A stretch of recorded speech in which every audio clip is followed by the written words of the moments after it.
मार्ग प्रशस्त करें। दोनों हाथ उठा के जयकारा लगाएंगे। बोले परम पूज्य मुनि श्री प्रमाण सागर जी महाराज की, मुनिवर श्री निर्वेक सागर जी महाराज की, मुनिवर श्री संधान सागर जी महाराज की। नमोस्तु गुरुवर। सभी लोग अपने दोनों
मंगलालम च सवेशिम परमं हो मंगलम। जय बोलो देवादिदेव खजरा श्री भगवान महावीर स्वामी की जय जय जय। अहिंसा परमो धर्म की जय जय जय। परम पूज्य आचार्य गुरुवर श्री विद्यासागर जी महाराज जय जय जय। बोले परम पूज्य मुनि श्री प्रमाण सागर जी महाराज की नमोस्तु।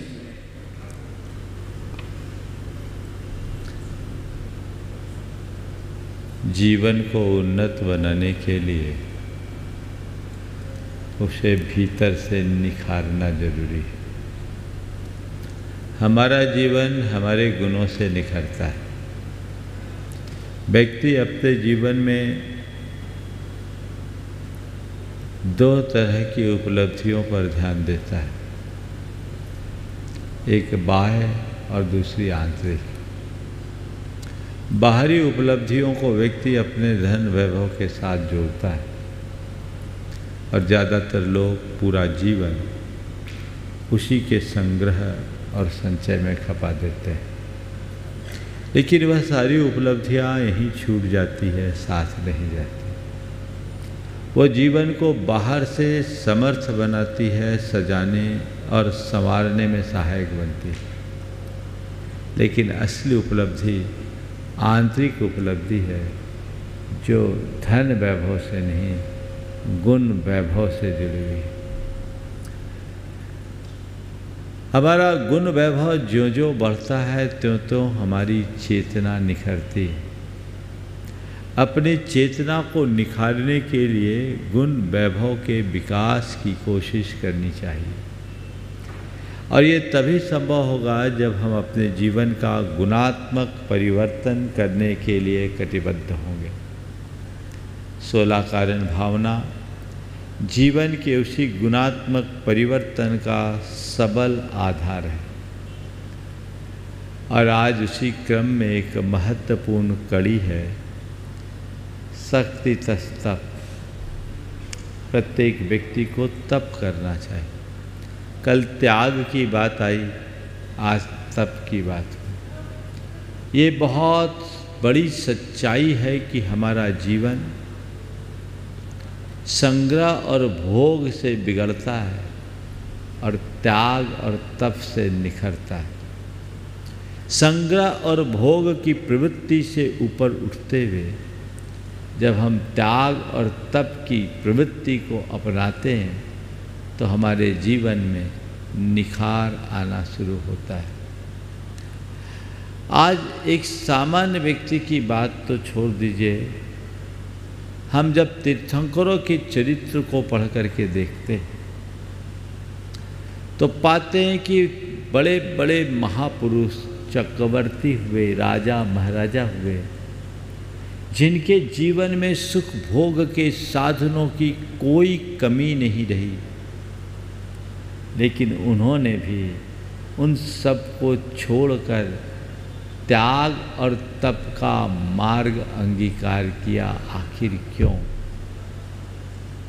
जिनका सागर तक फैली धरती पर एक छत्र साम्राज्य रहा, जिन्हें इस जीवन में किसी प्रकार के सुख साधन की कोई कमी नहीं रही, फिर भी उनने त्याग तप का मार्ग क्यों अपनाया? आखिर क्या कमी रही? इस संसार में सब चीज़ें सुलभ हो सकती है, लेकिन सुख शांति की उपलब्धि बाहर नहीं, भीतर ही होती है। संग्रह और भोग मनुष्य को एक प्रकार की मृग तृष्णा में दौड़ाते हैं, और त्याग और तप उसे आंतरिक संतुष्टि देते हैं। मैं आपके अनुभव की बात करना चाहता हूँ। आप लोग पैसा कमाते हो, उससे खुशी मिलती है कि नहीं मिलती? मिलती है। पैसा कमाने की खुशी को एक तरफ रखिए और पैसे को किसी अच्छे काम में लगाने के बाद की खुशी को रखिए। दोनों प्रकार की खुशियों में कभी कोई अंतर का एहसास किया? आपने पैसा कमाया, साथ में खुशी आई, और कोई एक अच्छा काम, उस अच्छा काम जो स्वप्रेरणा से किया, आपने किसी के दबाव और प्रभाव में आए बिना खुद अपने भाव से आपने किया, खुशी मिली। दोनों खुशी को आजू बाजू में रखकर देखो, क्या अंतर महसूस होता है? हाँ हाँ, क्या अंतर? बोलो। ये तो सुनी सुनाई बात है भैया। अपने दोनों खुशी को सामने रखो। अंतर क्या महसूस किया आप बताइए, नहीं तो मैं तो बताने को बैठा ही हूं। मैं बता दूं, पैसा कमाने की खुशी एक पल को होगी और फिर उससे और अधिक कमाने की प्यास बढ़ाएगी, बढ़ेगी। ये टारगेट कर लिया, अब और कमाना है, उसको और बढ़ाना है। ये तुम बोल रहे एक जीरो, वो जीरो जीरो करते करते जीरो बढ़ाने में खुद को जीरो बना देते, जीरो बढ़ता ही रहता है, खुद जीरो हो जाते हैं। लेकिन अच्छा कार्य करने में संतुष्टि होती है ना। तो दूसरी तरह से मैं कहूं तो धन वैभव से अतृप्ति बढ़ती है और सत्कर्म करने से संतुष्टि मिलती है। जीवन में स्थायी संतुष्टि चाहिए तो संग्रह और भोग की वृत्ति से हटकर त्याग और तप की वृत्ति अपनाना आवश्यक है। जितना त्याग तप का आदर्श अपनाओगे, जीवन उतना बेहतर बनेगा। कुछ न होने पर कोई त्याग करे बात जुदी है, पर सब कुछ होने पर भी जो सबका त्याग करने के लिए तत्पर हो जाए, असल त्याग वही है। कल मैंने त्याग की बात की थी, आज तप की बात। खुद को तपाना जरूरी है। अपनी चेतना का विकास करना है तो तपना पड़ेगा।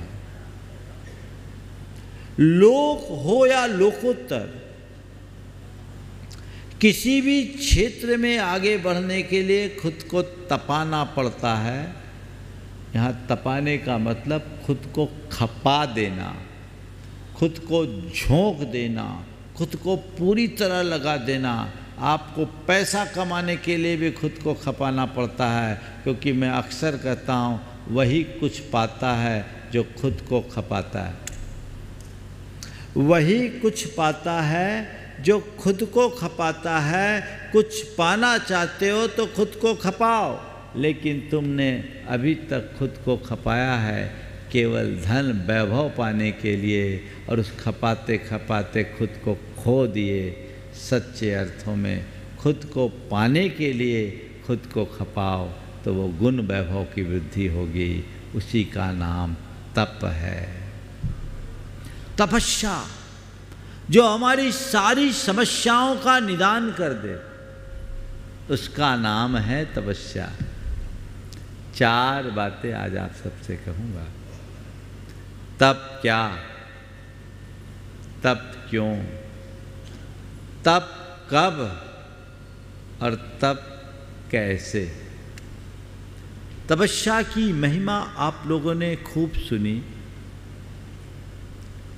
कई बार मन में तप करने का मनोभाव भी जगता है, लेकिन तप है क्या? कभी आपने सोचा तपस्या किसको बोलते हैं? तपस्या क्या है? प्रायः जब कभी भी हम तप की बात करते हैं तो हमारा ध्यान ऊपरी तप पर हो जाता है। मैं कहूं कि ये आदमी बड़ा तपस्वी है। आपके सामने कैसे व्यक्ति की छवि उभरेगी? जो खूब व्रत उपवास करता है वो तपस्वी, निश्चित। तपस्वी व्रत उपवास करता है, पर व्रत उपवास करना ही तपस्वी होने का प्रमाण नहीं है। ये तो तप का बाहरी रूप है।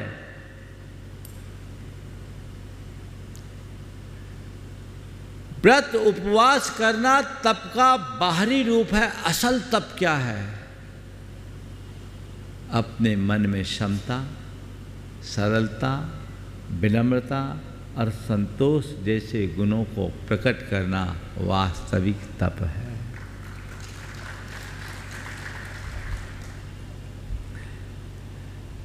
वो तप हमारे भीतर हो। मन प्रसाद्यम सौम्यतम शौचम इंद्रिय निग्रह। मन को प्रसन्नता, हृदय में सौम्यता, अंतरंग में पवित्रता और इंद्रियों का निग्रह, ये सब तप है। अच्छे बुरी किसी भी स्थिति में अपने मन में समता बनाए रखना ही सबसे बड़ी तपस्या है।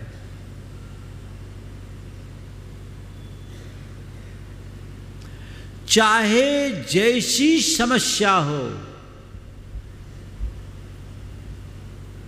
उससे अप्रभावित रहना तपस्या है।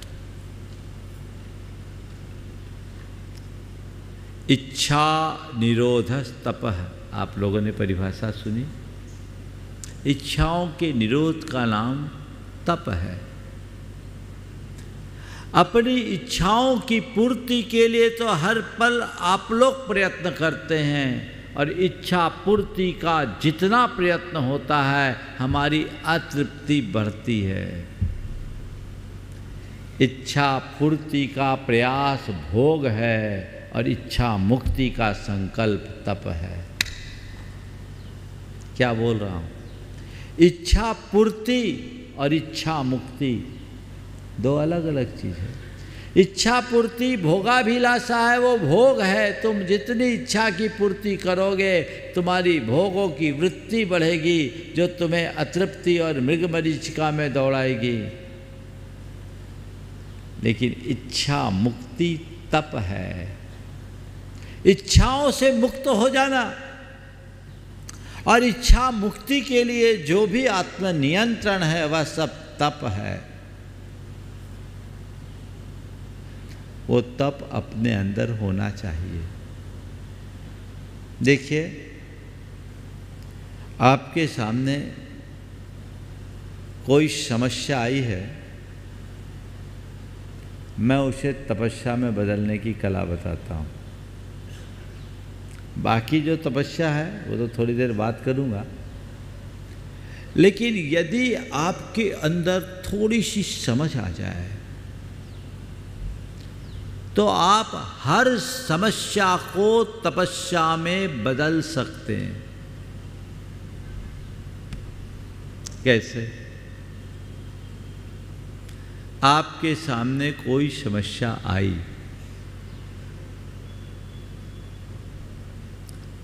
मान लीजिए कोई बीमारी आई, समस्या है ना। लोग कहते हैं बीमार आदमी तो चाह करके भी तपस्या नहीं कर सकता, और मैं आपसे कहता हूँ अगर बीमार आदमी के अंदर सही समझ है तो बहुत बड़ी तपस्या कर सकता है। बीमारी एक समस्या है, पर दृष्टि घट जाए तो वही तपस्या बन सकती है। कैसे? मेरे अंदर बीमारी आई है, बाहरी कारण कोई इन्फेक्शन है, भीतरी कारण मेरे कर्म का उदय, मेरे कर्म का उदय, मेरे अशुभ कर्म का उदय आया, इसकी वजह से ये बीमारी आई है। ठीक है, चिकित्सा कराना जो मेरे हाथ में है वो मैं करा रहा, लेकिन चिकित्सा कराने से आरोग्य नहीं मिलता, मात्र चिकित्सा से आरोग्य नहीं मिलता। चिकित्सा के साथ जब पुण्य जगता है तब आरोग्य मिलता है। ठीक है, बीमारी आई है, दवाई मैं खा रहा हूँ, जब जाएगी तो जाएगी, ये बीमारी नहीं, मेरे कर्म के काटने का निमित्त बनकर आई है। मुझे इसे समता से स्वीकार करना है। वही समस्या तपस्या बन गई। बनी कि नहीं? बीमारी को आपने भोगा, समस्या, और बीमारी को क्षमता से झेला, तपस्या। विपरीत परिस्थितियों में प्रभावित होना समस्या है, और विपरीत परिस्थितियों का स्थिरतापूर्वक सामना करना तपस्या है। मैं पुनः दोहरा रहा हूं, विपरीत परिस्थितियों से प्रभावित होना समस्या है, और विपरीत परिस्थितियों का स्थिरतापूर्वक सामना करना तपस्या है। जो परिस्थितियों से प्रभावित होते हैं वो समस्याग्रस्त रहते हैं, और जो समस्याओं में उलझे रहते हैं वो आगे नहीं बढ़ पाते, और जो परिस्थितियों से अप्रभावित रहते हैं वो तपस्वी होते हैं, और जो तपस्या करते हैं वो आगे बढ़ते हैं। लोक हो या लोकोत्तर, आगे बढ़ो, यही तुम्हारी असल तपस्या है। कोई भी समस्या हो, बीमारी हो, विपत्ति हो, वियोग हो या अन्य कोई विसंगति, समता, समता, समता के अभाव में की गई तपस्या तपस्या नहीं, केवल शरीर सुखाने का एक प्रयत्न है। आचार्य कुंद कहते हैं, किम काहि दिवन वासो काय किलेशो विचित्त उवासो, अध्ययन मौन पहुदी समदा रहिदस्य समनस्य। काय क्लेश, बड़े बड़े मासोपवास, बड़ा बड़ा अध्ययन और मौन, समदा रहिदस्य समनस्य किम काहिदी, क्षमता से रहित श्रमण के लिए कोई अर्थ नहीं। तुम गृहस्थों की बात जाने दो, हम मुनियों के लिए कहा। गुरुदेव ने इस गाथा का बहुत मधुर अनुवाद किया। मासोपवास करना तन को सुखाना, आतापना वासोपवास करना वनवास जाना, आतापनादि तपना तन को तपाना, सिद्धांत का मनन चिंतन और मौन धरना, यह व्यर्थ है श्रमण के बिन साम्य पाना। तो आंतरिक तपस्या को समझिए।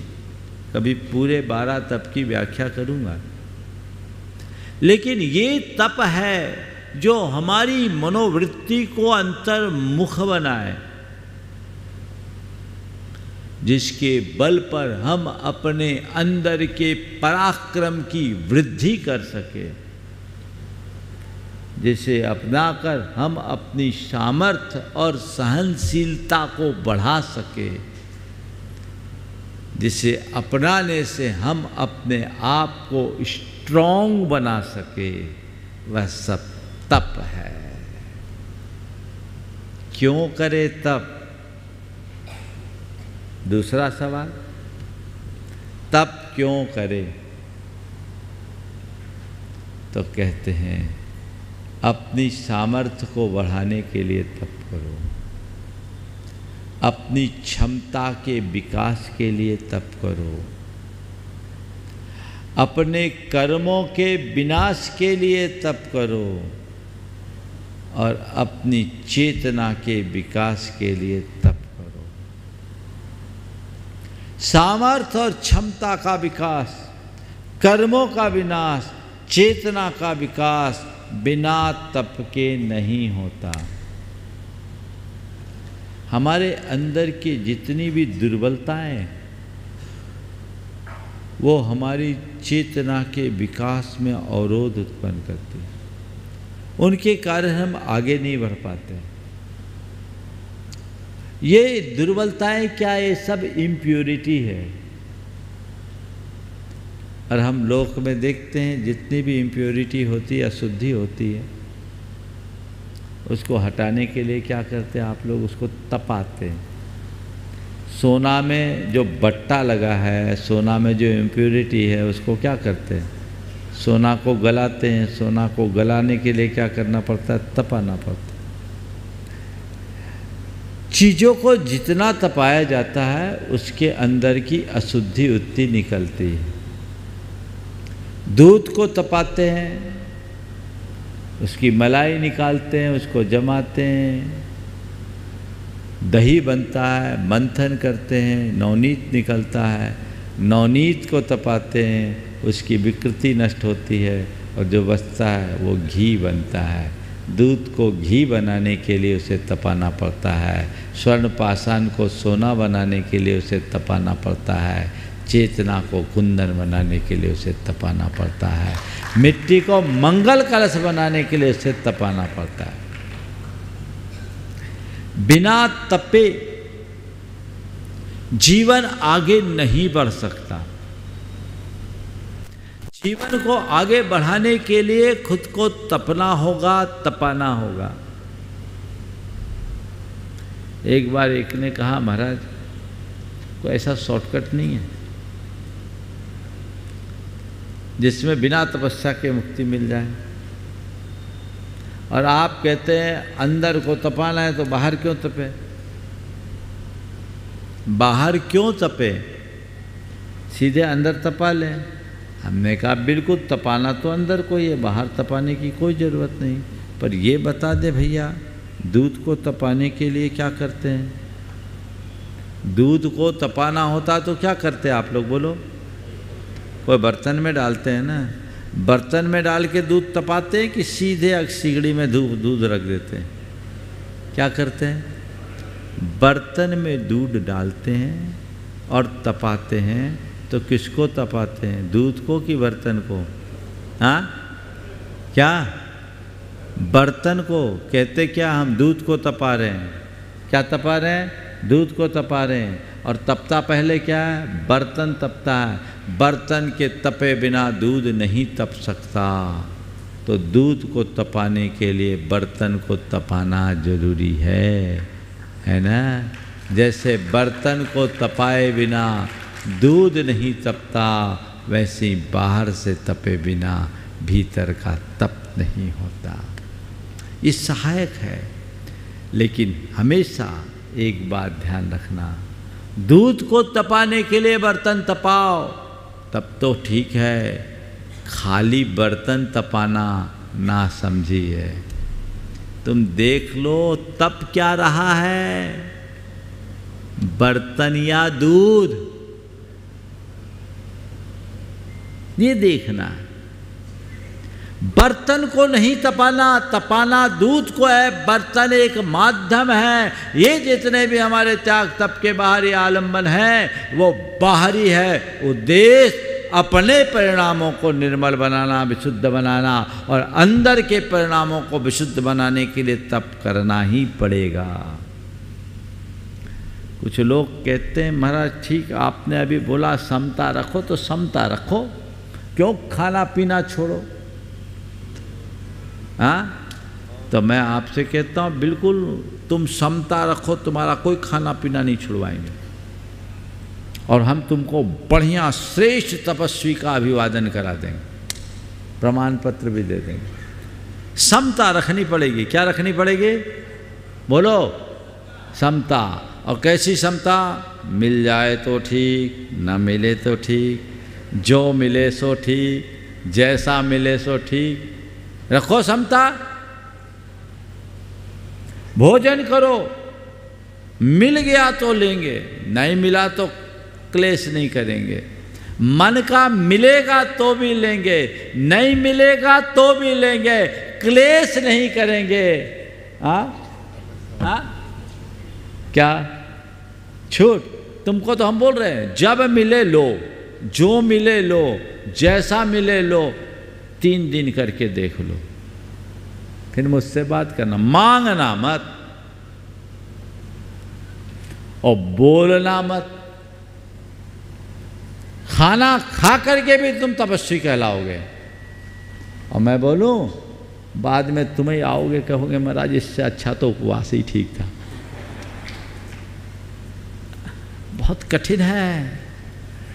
हाँ, अगर तुम उपवास का अभ्यास करोगे, नीरस भोजन करने का अभ्यास रखोगे, उनोदर करने का अभ्यास रखोगे, और इसका पहले से अभ्यास रखोगे ना, तो किसी दिन भोजन नहीं मिला तो व्याकुल नहीं होगे, मन का भोजन नहीं मिला तो परेशान नहीं होगे, आधा अधूरा भोजन मिला तो घबराओगे नहीं। चलो चलता है, यही तप है। अंदर की क्षमता को बढ़ाने के लिए बाहर से व्यक्ति को सहना सीखना चाहिए। यह अभ्यास है। आज तुम्हें भोजन मिल रहा है, कोई जरूरी नहीं कि कल भी तुम्हें भोजन मिले। कहीं ऐसी जगह फंस जाओ जहाँ कोई व्यवस्था नहीं। 2010 में ऐसा हुआ था। बॉम्बे में बहुत ज़्यादा वर्षा हो गई थी और ट्रेन जहाँ के तहाँ 2-3 दिन फंसी रह गई थी। आप लोगों ने सुना होगा, हाँ, जहाँ के तहाँ ट्रेनें फंसी रह गई। कल भी हमने सुना, कल परसों गुजरात में बहुत ज़्यादा बारिश हुई है। अब फंस गए तो उसमें एक टिप्पणी आई थी कि सबसे ज़्यादा परेशान एसी वाले थे। अब 3 दिन फंसे, न खाना मिल रहा है, न पीना मिल रहा है, और न बिजली है, न बत्ती है। अब रहो, फंसे है सो फंसे। अब बोलो, अगर किसी को उपवास का अभ्यास रहता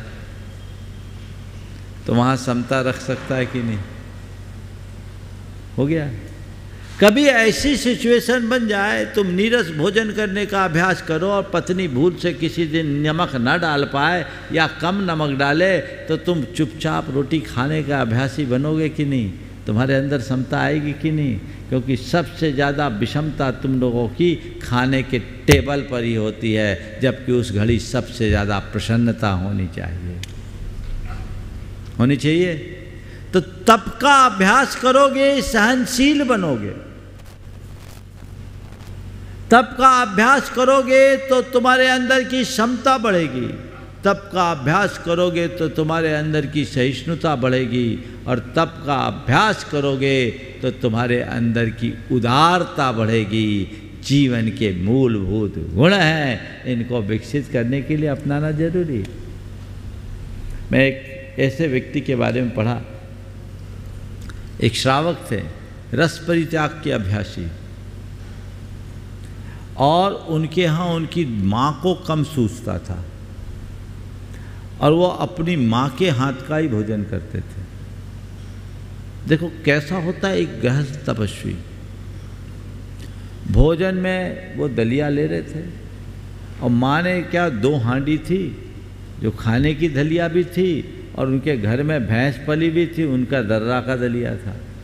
माँ ने क्या किया, धोखे से अपने दलिया की जगह वो भैंस वाला दलिया था और भैंस का दलिया उनने परोसा और उनने प्यार से प्रेम से खा लिया। बाद में जब पता लगा ये तो भैंस का दलिया दे दिया, बहुत गलती, माँ को बहुत तकलीफ हुई। तो क्या कहा, माँ तेरे हाथ का तो जहर भी अमृत जैसा हो सकता है, ये दलिया है, और तुम कह रही हो तो मुझे मालूम पड़ा कि भैंस का दलिया है। मैंने तो भरपेट भोजन कर लिया, पता ही नहीं चला कि मैं क्या खा रहा हूँ। ये है रस विजय। हो सकता है तुम्हें थोड़ा सा कुछ ऊपर नीचे मुंह बनाओगे। मुंह बाद में बनता, मूड पहले बिगड़ता है। अपने मूड को ठीक मोड में बनाए रखने के लिए आपको तपस्या करना जरूरी है। अभ्यास कीजिए, प्रयास कीजिए। हमेशा ध्यान रखना, आचार्य कुंद ने एक बहुत अच्छी बात लिखी, सुहेन भाविदम नानम दुहे जादे विनस्सदी तम्हा जहा बलम जोई भाव दुखस भावना। सुख से प्राप्त किया हुआ ज्ञान दुख आने पर विलीन हो जाता है। सुहेन भाविदम नानम दुखे जादे विनस्सदी। सुख से प्राप्त हुआ ज्ञान दुख आने पर विलीन हो जाता है। इसलिए हे योगी, जब तक तुम्हारे पास बल है दुख सहने की भावना भाव, अनुकूलता में अभ्यास करो, तब आगे बढ़ोगे। ध्यान रखना, कठिन समय मजबूत इंसान को जन्म देता है। मजबूत इंसान सरल समय को प्रकट करता है। कठिन समय मजबूत इंसान को जन्म देता है। मजबूत इंसान सरल समय को प्रकट करता है और सरल समय कमजोर इंसान को जन्म देता है। बात समझ में आ रही?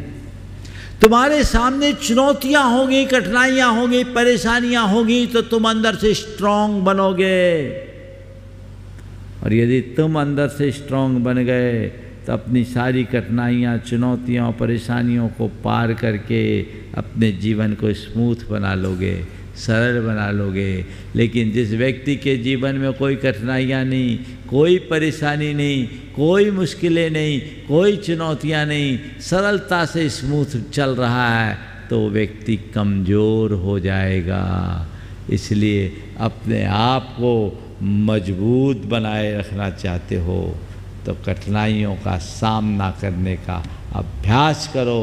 तुम्हारे सामने अनुकूलताएं हैं तो भी चीज़ों का त्याग करना शुरू करो। इसी का नाम तप है। उपलब्ध संसाधनों को भोगने की इच्छा न करना इच्छा निरोध है, और इच्छा निरोध ही तप है। उनका त्याग करो। ये तप तुम्हारे जीवन को ऊंचा उठाएगा। हर व्यक्ति को यह अभ्यास करना चाहिए। मुझे बाहरी और भीतरी दोनों प्रकार के तप की तरफ दृष्टि रखनी चाहिए। ऐसी दृष्टि अंतरंग में विकसित हो जाए तो जीवन का काया पलट होगा। फिर घबराहट नहीं होगी। थोड़ी सी मुश्किल आने पर लोग पस्त हो जाता, अब क्या करें, रहे ठीक है आया है देखेंगे। एक तपस्वी का मनोबल बहुत ऊंचा होता है। दूसरे शब्दों में कहूँ, जिसका मनोबल ऊंचा होता वही तपस्वी होता है। तो अपने मनोबल को ऊंचा रखो, स्थितियों का सामना करो, जीवन को आगे बढ़ाओ। आप लोगों को मैनेजमेंट का पाठ पढ़ाया जाता है, हमारा इनर मैनेजमेंट यही सिखाता है, बैलेंस रखो। बैलेंस लाइफ होना चाहिए। कुछ भी हो जाए ठीक है, कलम का उदय, ये बाहर का है, भीतर हम स्टेबल है। वहाँ कुछ परिवर्तन है ही नहीं, बाहर कुछ आया उलट फेर ठीक है, इसे झेल लेंगे, इसे पार करेंगे। ऐसा दृष्टिकोण अगर अंदर विकसित हो गया तो आप जीवन में कभी विफल नहीं हो सकते, हार नहीं सकते, जीवन आगे बढ़ेगा। ऐसा तप करे तो तप क्यों करे? अपने जीवन को मजबूत बनाने के लिए, परिस्थितियों के अनुकूल ढालने के लिए, अपनी चेतना को निखारने के लिए, अपने क्षमताओं के विकास के लिए और अपने कर्मों के विनाश के लिए तप करे। ये जरूरी है ना। गुरुदेव कहते तन मिला तुम तप करो, करो कर्म का नाश, रवि शशि से भी अधिक है तुम में दिव्य प्रकाश। तन मिला है तप करो। तपस्या से तुम ताकतवर बनोगे, कमजोर नहीं। इस बात को गांठ में बांध लेना। प्राय लोग तपस्या का नाम सुनते ही उनको सांप सूंघने लगता, कैसे होगा? नहीं, अंदर बाहर की तपस्या होगी, तुम अपने सामर्थ्य को और बढ़ा महसूस करोगे, तुम ताकतवर बनोगे, कमज़ोर नहीं। इसलिए तप के प्रति अभिरुचि बनी रखनी चाहिए। तप कब करे और तप कैसे करे? तप कब करे? जब समझ में आ जाए तब करो। तप की कोई उम्र नहीं होती। प्राय लोग कहते हैं तपस्या की बात करो तो यंगस्टर्स से बात कहा जाए, अभी हमारी उम्र कहाँ है, अभी हमारी उम्र कहाँ है। और बूढ़ों से कहो तो वो कहेंगे अब हमारी उम्र कहाँ है। जवान कहते हैं अभी हमारी उम्र कहाँ, और बूढ़े कहते हैं अब हमारी उम्र कहाँ। तो भैया आप बताओ। मैं तो जवानों से कहता हूँ बूढ़ों को देख लो, जो कहते बेटा अब हमारी उम्र कहाँ बची, तो कल तुम्हारे अंदर ऐसी मायूसी, लाचारी और बेबसी प्रकट ना हो, इसलिए अभी सावधान हो जाओ, अभी ही तुम्हारी उम्र है। यौवन को तप में लगाओ, तभी जीवन का उत्कर्ष होगा। तप कर लो जरा जवानी में, बुढ़ापा किसने देखा है। आप लोग गीत गाते हो ना, क्या है, आज ही करो, अभी करो, अभी से अभ्यास करो। और एक बात बताऊं, जो व्यक्ति जवानी में तप करना शुरू कर देते हैं वो बुढ़ापे में भी जवान बने रहते हैं। बुढ़ापे तक अपने आप को जवान बनाए रखना चाहते हो तो जवानी से तप की शुरुआत कर दो, अंत तक मजबूत बने रहोगे, तुम्हें लाठियां पकड़ने की जरूरत नहीं पड़ेगी। आगे बढ़ो, जब जागो तभी सवेरा, जब समझ में आ जाए तभी। हमारे यहाँ तो 8 वर्ष में केवल ज्ञान की योग्यता प्रकट हो जाती। कई महान आत्माएं 8 वर्ष की उम्र में केवल ज्ञान पा लेते, तो तप के फलस्वरूप ही तो हम तो अब पूर्ण यौवन को प्राप्त कर लिए, आगे बढ़ गए। तो तपस्या करो। देखो हमारे यहाँ एक परंपरा है, मोक्ष सप्तमी का उपवास 6-6 साल की छोरियों से कराना शुरू कर देते हैं। बेचारी खाना नहीं सीखी, उसको उपवास कराना शुरू कर। वो उसके पीछे भाव यही है कि आगे समय आया, अंतरा आया, उससे पहले इनका व्रत पूरा हो जाए। ये क्यों कराया जाता है, ये उपवास क्यों कराया जाता है? ताकि उसके हृदय में तपस्या के संस्कार प्रकट हो जाए। बचपन से तप का संस्कार होना चाहिए। फिर उस समय तो कर लिए, बाद में तपस्या करने की जरूरत क्या है महाराज, हमको मोक्ष का लाइसेंस प्राप्त हो गया। और महिलाएं तो फिर भी व्रत उपवास कर लेती है, पुरुषों को तो लगता है कि सब कांटेक्ट लेकर के आए। आपके यहाँ 2-4 लोग हैं जो उपवास करते हैं, जिसमें मुकेश हैं, सुनील बिलाला हैं, ये लोग अक्सर उपवास करते हैं। बाकी व्रती श्रावकों को छोड़कर अव्रतियों में उपवास करने वाले तो मिलते ही नहीं। करो, आगे बढ़ो, और भीतर बाहर दोनों तरह का उपवास करो। तो वैज्ञानिक भी कहते हैं कि उपवास करने से शरीर का टॉक्सिन जलता, ऑटोफेजी तो इसी को बोलते हैं। अपने अंदर की टॉक्सिन्स को ख़त्म करो, आगे बढ़ो। तो तप कब करे, जब समझ में आ जाए तब करो। शारीरिक मानसिक दोनों प्रकार का तप करिए, अभ्यास बढ़ाइए। और तप कैसे करे, कितना करे? तप भाव विशुद्धि के साथ करिए, परिणामों की निर्मलता के साथ कीजिए, और बगैर खींचातानी के कीजिए। कुछ 2 तरीके की अपने यहाँ क्या कहा, शक्तितः तप। क्या कहा? शक्ति के अनुसार तप करना, शक्ति के अनुसार त्याग करना। शक्ति को छिपाना मत, और शक्ति का उल्लंघन भी मत करना। धीरे धीरे अपनी शक्ति को बढ़ाते जाना, और जैसे जैसे शक्ति बढ़े तपस्या भी बढ़ाते जाना। कई लोग हैं जिनको बस का नहीं है, एक उपवास कर ले तो पित्त भड़क जाए। तो भैया पित्त बाद में भड़कता है, चित्त पहले भड़कता है। अभ्यास करोगे तो सब होगा। मैं एक स्थान पर था, चातुर्मासों में मैं प्रायः अष्टमी चतुर्दशी उपवास करता। इस बार भले क्योंकि दूसरा प्रोग्राम चल रहा है, तो वहाँ मैं उपवास करता था। एक बहन जी आई, उन्होंने कहा महाराज जी बड़ी तकलीफ़ है, मेरे से कोई व्रत उपवास नहीं होते। जिस दिन उपवास करती है एकदम सिर पकड़ लेता, उल्टियाँ होना शुरू हो जाती है। 12 बजे के बाद तो बड़ा मुश्किल हो जाता। हमने कहा आप उपवास करना चाहती? बोले हाँ। वो रो रही थी कि आप ऐसा आशीर्वाद दो कि मैं उपवास कर लूँ। हमने कहा एक काम करो, अष्टमी को मैं उपवास करूँगा, तुम उस दिन मंदिर में ही रहना, घर मत जाना, और तुम उपवास करना, और पहले 12 बजे तक का त्याग करना। ठीक है, 12 बजे तक का त्याग किया। 12 बजे आए, बोले क्या हुआ, सिर दुख रहा है? बोले नहीं महाराज आपके आशीर्वाद से ठीक है। बोले अब क्या करना है? बोले महाराज आज तो अच्छा लग रहा है। बोले क्या करना है? बोले आप जैसा। बोला मतलब 4 बजे तक त्याग कर दो। 4 बजे तक का त्याग करा है। 4 बजे तक का त्याग करने के बाद 4 बजे आए तो खुद ही बोले महाराज अच्छा लग रहा, आप तो उपवास दे दो। बोले ले लो, हम तो देने ही बैठे हैं। पूरे दिन का उपवास कर लिया, कोई पित्त नहीं भड़का, बड़े आनंद से रहा। और उस बहन जी ने अष्टमी 14 निरंतर उपवास किया, और 2012 की बात है, उनने कर्म दहन के व्रत कर लिए, जिन गुण संपत्ति के व्रत कर लिए, गणधर वलय के व्रत कर लिए। बड़ा आराम हो गया। अभ्यास, प्रयास करो, खींचना नहीं। अपने यहाँ कहा गया है तद व्रत माचरितव्यम यत्र न संशय तुला मारोहति शरीर मनसी।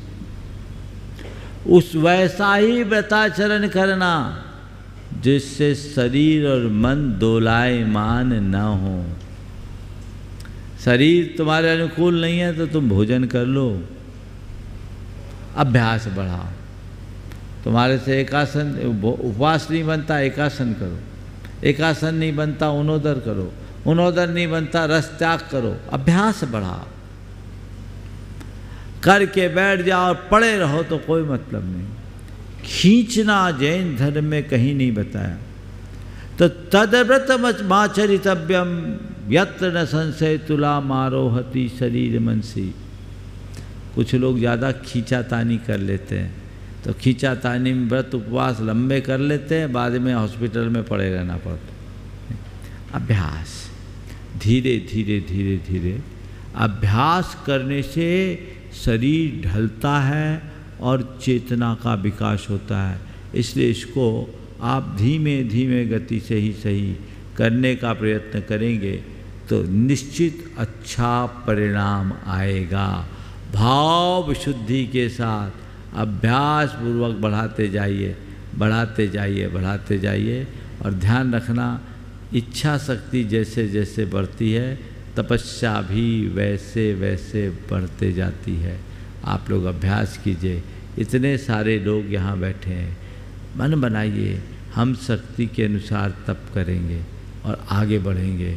चलिए, आप बाकी तप नहीं कर सकते, 16 कारण पर्व चल रहा है, भादवों का महीना है, आप लोग कुछ नहीं कर सकते। एक काम कर लो, सूर्यास्त के बाद भादो तक चारों प्रकार के आहार का त्याग कर दो।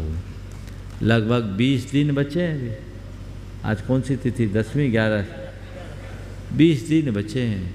सूर्यास्त के बाद का आपने रात्रि में चारों प्रकार के आहार का त्याग कर दिया ना, तो 10 उपवास का फल मिल जाएगा। चाहिए खा पी के ईमानदारी से, दिन तो पड़ा है खाने के लिए, मरोगे नहीं तय करो। और व्रत उपवास का अभ्यास करो। पुरुष वर्ग को भी आगे बढ़ना चाहिए, थोड़ा उत्साहित होइए। पहले दूसरे उपवास में तकलीफ होगी, पहले उपवास में हालत टाइट होगी, दूसरे में थोड़ी लाइट होगी और तीसरे में एकदम राइट हो जाएगी। पता ही नहीं लगेगा कि उपवास किए हो कि नहीं किए हो। अभ्यास सब कुछ बनाता। हमारे महाराज को देखो, एक आहार एक उपवास लग रहा है और हम खाए पिए से अच्छे दिख रहे है ना।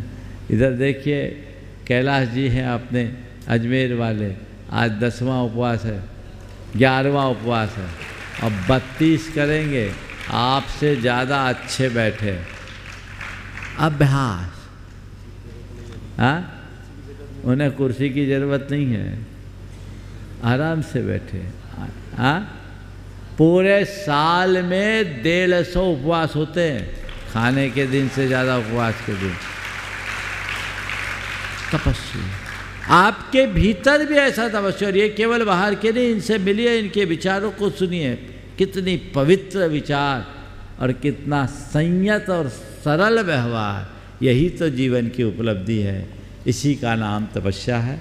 ऐसी तपस्या सबके जीवन में घटे और अपने जीवन को आगे बढ़ा सके, इस भाव के साथ आज अपने बीच ऋतुम काला है, जो हमारे समाज के एक बड़ी उदीयमान प्रतिभा है। इनका परिचय विनोद काला के बेटे के रूप में दिया जाता है। मैं कहता हूँ इसका परिचय अब विनोद काला के साथ जोड़ने की ज़रूरत नहीं है। ऐसा आशीर्वाद कि ऋतुम काला से विनोद काला की पहचान हो और वो आगे बढ़े। यही जीवन की उपलब्धि है। जो तुम्हारे पिता ने अपने आदर्श को अपनाया, उसे ही अपना करके आगे बढ़ने की कोशिश करनी चाहिए। और ऋतुम भाई, तुम्हारे लिए तो मैं कहूँगा, तीसरी पीढ़ी है। मदन लाल जी काला को की पहचान को आगे बढ़ाया विनोद काला ने, तो विनोद काला की पहचान को आगे बढ़ाएगा ऋतुम काला। ये योग्यता और क्षमता तुम्हारे अंदर है, उसे जोड़ करके आगे बढ़ाएं। इसी शुभ भाव के साथ यहीं पर विराम। बोलिए परम पूज आचार्य गुरुवर श्री विद्यासागर जी महाराज। बोले परम पूज मनीषी प्रमाण सागर जी महाराज की तप और साधना का संदेश देने वाला श्रावक संस्कार शिविर आगामी 10 लक्षण माह पर प्रारंभ होगा।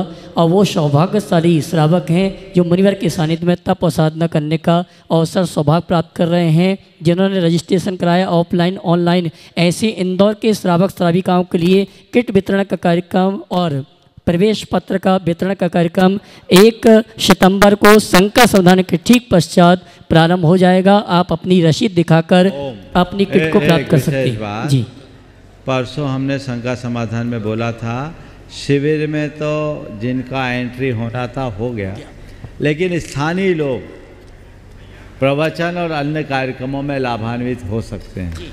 ठीक है, हो सकते हैं और वो अपना लाभ ले। शिविर में भी आवास के बिना जिनका हो समिति से संपर्क